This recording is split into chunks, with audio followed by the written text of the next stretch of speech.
Hola familia, qué bueno que te conectas esta mañana con nosotros. Estamos aquí desde City Impact Church, El Faro, y estamos muy agradecidos con Dios porque nos deja poder congregarnos de una distinta manera. Sí, estamos ahorita en nuestras casas y les mandamos un saludo y un abrazo a toda la gente de la iglesia, las que ahorita no la hemos podido ver, pero queremos decirle que estamos con ustedes, estamos todos juntos y nos gozamos esta mañana porque hoy especialmente festejamos, celebramos que Cristo ha resucitado.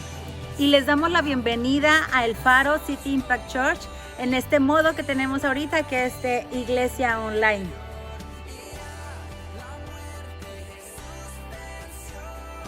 Hola, amados del Señor, reciban un saludo de la iglesia City Impact Church y en este momento les voy a contar una historia, es de reflexión. Esta historia es de un joven que estudia medicina. Este joven iba en camino a su escuela y iba en su carro. El carro le falla en el camino y en el camino pues no había talleres, no había nada, solamente era la carretera. Entonces este muchacho deja su carro, empieza a caminar hasta el lugar más cercano, el pueblito más cercano, y se encuentra una casa a la orilla de la carretera. En esa casa de la orilla de la carretera está una señora viuda, una ancianita, y como el muchacho iba cansado, llega con ella y le pide solamente un vaso de agua. En eso la ancianita sale y le dice, ¿sabes qué? Toma, y le da 2 vasos de leche, no era agua, era leche, ¿no? Entonces este joven sigue su camino, muy agradecido con la viuda, hasta llegar a la ciudad. Cuando llega a la ciudad, sigue en su escuela, sigue estudiando, pasa el tiempo, este joven termina su carrera y es un gran médico, un médico muy reconocido de la ciudad. Pasa el tiempo y un día llega una ancianita a urgencias, enferma, muy enferma. Entonces, pasados los días, aproximadamente una semana, la ancianita sale ya sana del hospital, pero resulta que no tiene dinero para poder pagar todo su medicamento y todas lo que hicieron los doctores. Entonces, aquel joven, el cual una vez fue a su casa, que era el doctor, la ve y la reconoce. Y se acuerda de aquella ancianita que le pidió un vaso con agua, pero le dio 2 vasos con leche. Y él, muy agradecido, va con ella, le da un abrazo y le dice que él pagaría toda la cuenta que estaba pendiente en el hospital, medicamento y todo. Entonces, ¿cuál es la enseñanza de esto? Esa viejita, esa ancianita, dio de lo poco que tenía, le pidieron agua y ella dio leche, dio algo mejor, y era una ancianita pobre. Pero al final, ¿qué es lo que pasó? Que ella, por el gesto de amabilidad que tuvo con ese muchacho, con ese joven, al tiempo rindió fruto. Y ese fruto fue que le pagaron su hospital y le pagaron su medicamento. Así nosotros también debemos de ser generosos. Y vamos a leer rápidamente un versículo en 1 Timoteo, capítulo 6, versículo 18. Dice ahí, que hagan bien, que sean ricos en buenas obras, dadivosos y generosos. Esto nos manda el Señor a los que podemos, ¿verdad? Que podemos ayudar. Tengas mucho, tengas poco, el Señor nos manda a que ayudemos, a que seamos humildes, a que tengamos un corazón dador. Y en esta hora te invito a que tú seas esa persona que por fe siembres en el reino de Dios.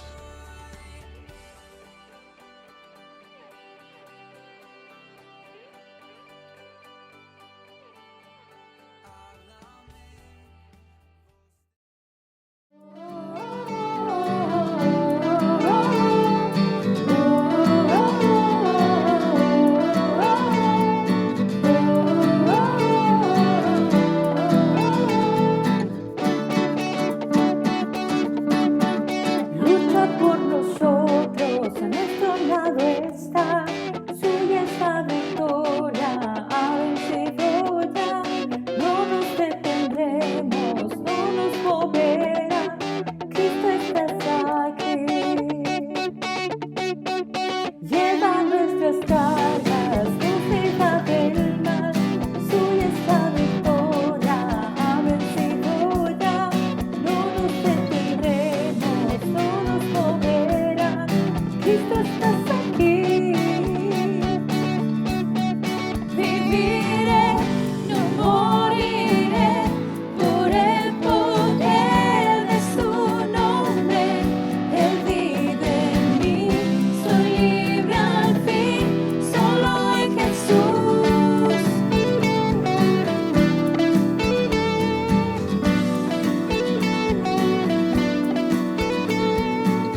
su cuerpo en la cruz, su sangre derramó, el peso del pecado sobre él.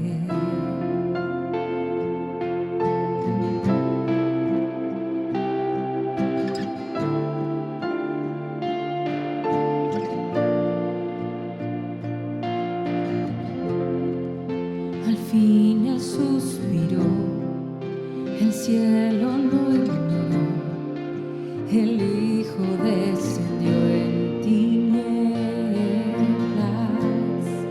la guerra en el Seol, la muerte derrotó, el infierno fue al fin vencido. La tierra retumbó, la piedra él quitó, su amor perfecto siempre vencerá. El Rey resucitó, la muerte derrotó, ganando la victoria. Por siempre a él la gloria es, por siempre exaltado es, por siempre es digno, vivo está, vivo está.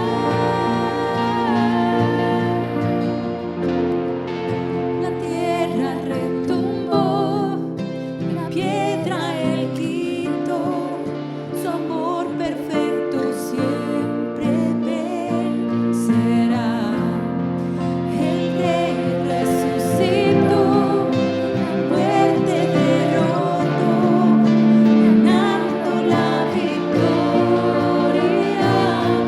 Por siempre a él la gloria es, por siempre exaltado es, por siempre es digno, vivo está, vivo está.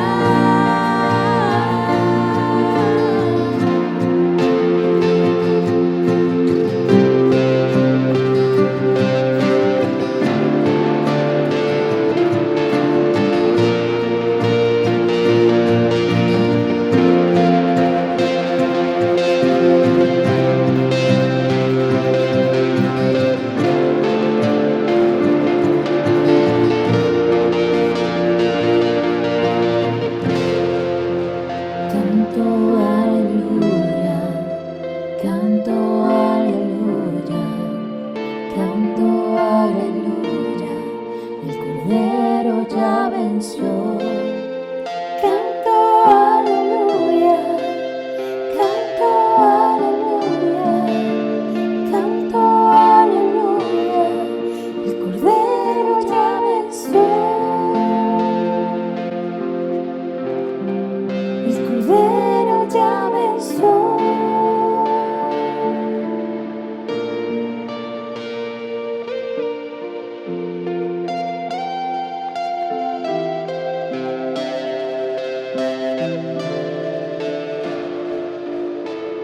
Hola, qué gusto saludarles, Iglesia City Impact Church, El Faro y todos los que nos ven, amigos, familiares y bueno, en todo el mundo, ojalá nos estén viendo. Bien, en esos días, hace 2000 años, un poquito más, todo el mundo hablaba del hecho que había sucedido, la muerte, la resurrección de Cristo y también de su ascensión. Yo en este día te quiero hablar de los 50 días que estaban sucediendo después de la muerte, resurrección y ascensión de Cristo. Esos 50 días en los cuales pues había mucha emoción, había muchas emociones encontradas en los discípulos. Por ejemplo, la pregunta que yo me hice es, ¿qué había sucedido con los discípulos? ¿Dónde estaban en esos 50 días después de la resurrección? ¿Qué estaba pasando en Jerusalén? ¿Dónde estaba Jesús? ¿Te has preguntado alguna vez eso? ¿Qué estaba pasando con todo eso? Entonces, en este día vamos a ver a través de la palabra de Dios esas respuestas a esas tres preguntas que acabo de mencionar. En Hechos capítulo 2, en el versículo 1, dice la palabra de Dios así: Cuando llegó el día de Pentecostés, estaban todos unánimes juntos, y de repente vino del cielo un estruendo como de un viento recio que soplaba, el cual llenó toda la casa donde estaban sentados. Y se les aparecieron lenguas repartidas como de fuego asentándose sobre cada uno de ellos, y fueron todos llenos del Espíritu Santo y comenzaron a hablar en otras lenguas, según el Espíritu les daba que hablasen. Moraban entonces en Jerusalén judíos, varones piadosos de todas las naciones bajo el cielo. Bien, entonces la palabra de Dios aquí nos dice, nos narra y nos da la respuesta a las tres preguntas iniciales.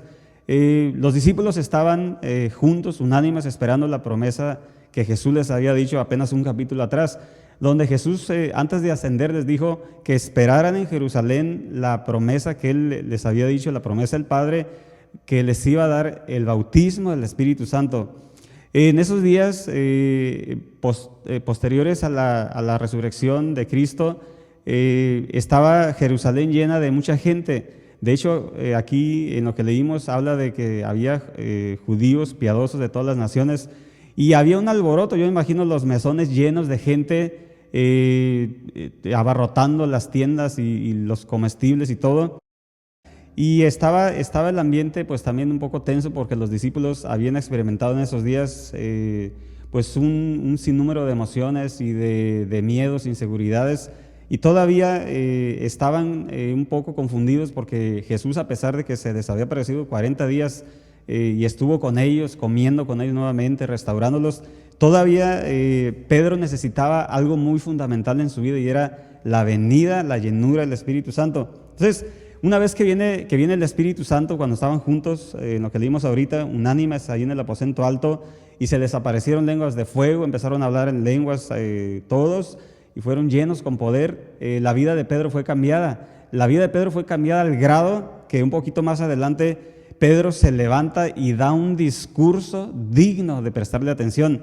Y ve lo que dice en Hechos capítulo 2, verso 22. Pedro sigue dando su discurso, un mensaje retador, y dice la palabra así: varones israelitas, oíd estas palabras. Jesús Nazareno, varón aprobado por Dios entre vosotros con las maravillas, prodigios y señales que Dios hizo entre vosotros por medio de él, como vosotros mismos sabéis. A este, entregado por el determinado consejo y anticipado conocimiento de Dios, prendisteis y matasteis por manos de inicuos, crucificándole, al cual Dios levantó sueltos los dolores de la muerte, por cuanto era imposible que fuese retenido por ella.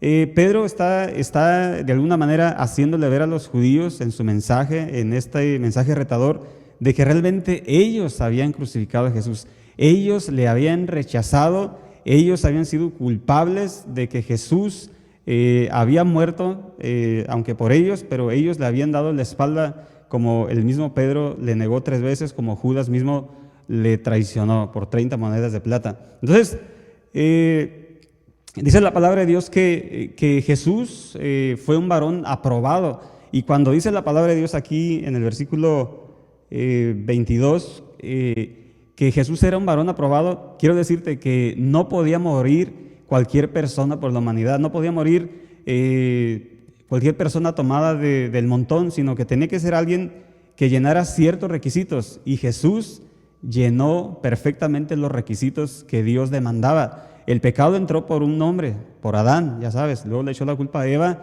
pero tenía que ser un hombre también el que muriera por esa transgresión de Adán y Eva, para que Dios se aplacara en la ira por el pecado de la humanidad. Y Jesús era el varón perfecto, el justo, el que fue tentado en todo, pero nunca pecó, y era un sacerdote digno de morir por la humanidad, y como cordero fue llevado al matadero, no abrió su boca y dio su vida por todos nosotros.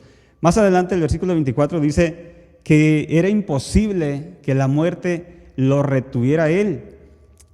Yo no sé si tú has tenido algún imposible en tu vida, todos hemos tenido imposibles quizás en nuestro caminar aquí en la tierra, pero este es el imposible más importante. El imposible porque era imposible que la muerte retuviera al dador de vida. Era imposible que una tumba de piedra y sellada con piedra retuviera a aquel que es la vida. Te puedo decir yo que aunque estés en un valle de sombra y de muerte, si la vida está en tu corazón, si el dador de vida está dentro de ti, nada va a poder retenerte, nada puede bloquear aquello que es vida. La vida no se puede detener por piedra o por algo, por muy pesado, por muy grande que sea, no puede retener la vida que Dios nos ha puesto en nosotros. Y más adelante en el versículo 27, dice la palabra de Dios: porque no dejarás mi alma en el Hades, ni permitirás que tu santo vea corrupción. ¿Sabes? Jesús, cuando murió 3 días, estuvo en el Hades, fue de visita al Hades, y dice la palabra de Dios que Jesús le dice al Padre: no permitirás o no dejarás mi alma que esté en el Hades, ni mi alma que vea corrupción. Jesús estuvo en este lugar de tormento. El Hades es un lugar de tormento, un lugar donde van aquellos que han hecho lo malo, y Jesús se presentó a los antecesores de él para darles testimonio de la verdad, de la profecía o de las profecías cumplidas, de que él iba a venir a traer rescate a los cautivos. Y bueno, Jesús sale del Hades y ya sabes, resucita y todo en esos 3 días que estuvo muerto, y asciende con el Padre. Pero quiero hacer énfasis en la palabra Hades. Yo no sé si tú has escuchado la palabra Hades. Es un lugar de tormento, un lugar donde estás totalmente separado de Dios. Dice la palabra de Dios en Hebreos 9:27 que está establecido para el hombre que muera una sola vez y después de esto pase a esperar juicio. Hay una historia que Jesús contó allí en el Evangelio de Lucas capítulo 16, versículos 22 y 23. Puedes leer esa historia en tu casa completa, pero básicamente habla de la historia de un rico y un mendigo llamado Lázaro. Y sucede que pues este rico tenía la manera de hacer grandes fiestas en su palacio, en su casa grande, banquetes extravagantes, y Lázaro vivía o se la llevaba a la puerta de la casa de este hombre rico. Y Lázaro, pues aparte de esto todavía, que era mendigo, tenía llagas, tenía lepra, y hasta los perros lamían las heridas de Lázaro.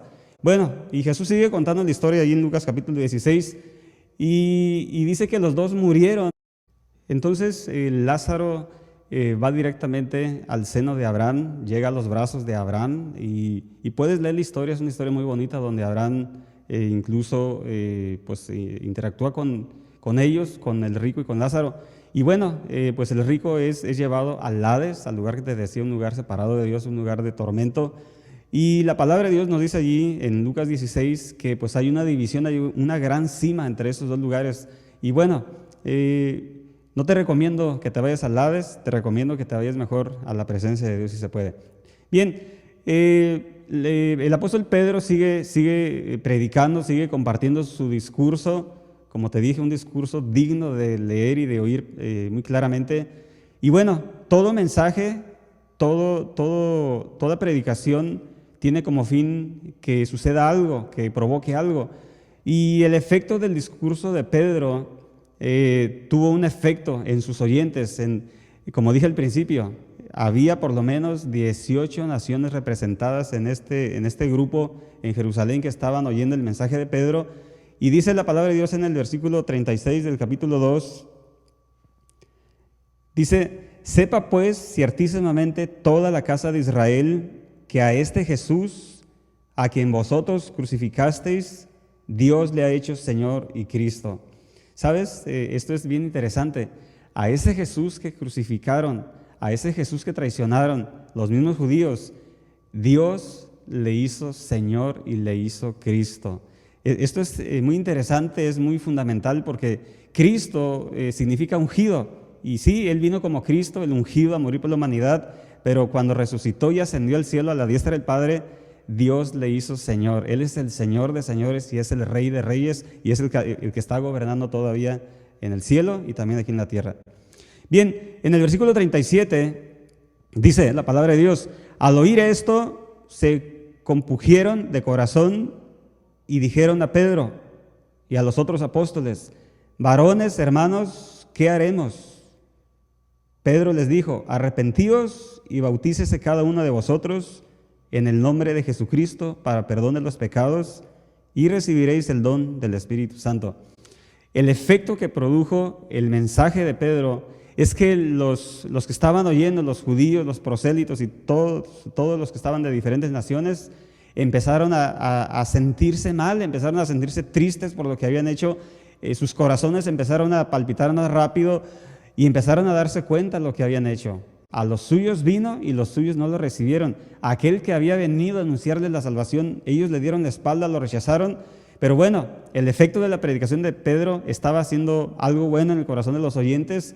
Se estaban sintiendo mal por lo que habían hecho, al grado que exclaman y dicen ellos: varones, hermanos, ¿qué podemos hacer?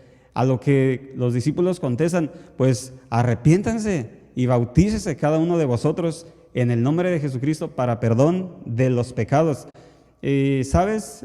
No solamente es oír un buen mensaje, no solamente es que alguien se esté deshaciendo y tratando de dar un buen mensaje, sino debemos prestar atención al mensaje. ¿Cuál es el fin del mensaje? El fin de este mensaje en esta mañana, en este día, es que tú escuches la palabra de Dios, y si estás viviendo una vida mal delante de Dios, pues te arrepientas y dejes de hacer lo que estabas haciendo, y que creas en Jesucristo como el Señor, como el Dios, como el Cristo, y pues le rindas tu vida y vengas a Él a ver si Él te recibe. Si Dios ya hizo lo que tenía que hacer, si Dios ya mandó a su Hijo, si Jesucristo vino y cumplió perfectamente la misión a la cual vino a hacer, vivió solamente 33 años aquí en la tierra, 3 años predicando intensamente, haciendo milagros, sanidades y todo tipo de señales. Ahora, ¿qué nos toca hacer a nosotros? Repito nuevamente, si Dios ya hizo lo que tenía que hacer, nos toca a nosotros obedecer la palabra, nos toca a nosotros hacer caso a su palabra y hacer frutos dignos de arrepentimiento. Yo te invito a que hagas una reflexión de cómo está tu vida, no solamente en estos días en los cuales recordamos la muerte, resurrección, sepultura de Jesús y ascensión, sino que hagas un recuento de tu vida y empieces a caminar hacia el otro lado. Si estás yendo en el camino de la desobediencia, da una vuelta y empieza a caminar en el camino de la obediencia. Te invito a que en este día, ahí donde estás, o como te he dicho, en otro lugar, le ruegues a Dios a ver si te recibe como hijo. ¿Por qué no hacemos una oración en la cual tú le digas a Dios si te puede dar la oportunidad de iniciar una vida nueva, a ver si Él te recibe como hijo? ¿Por qué no le dices: Señor Jesucristo, yo reconozco que he sido un pecador desde que tengo uso de razón, que he vivido en desobediencia? Te pido por favor si me puedes recibir como hijo. Dame una segunda oportunidad. Perdóname por todos mis pecados. Yo creo que tú moriste, pero también resucitaste el tercer día y hoy estás a la diestra del Padre. Te pido que escribas mi nombre en el libro de la vida. Amén. Que Dios te bendiga, te deseo lo mejor siempre. Sobre todo poder y rey, sobre toda humanidad y ley, sobre todo lo creado por tu mano. Inventaste todo, mi Señor, sobre todo reino y nación, y maravillas que el mundo conoció, sobre toda riqueza y esplendor. Nada se compara a ti, mi Dios. En la cruz moriste por amor, no bastó dolor y humillación como flor que alguien pisoteó. Quedaste tú y fue por mí.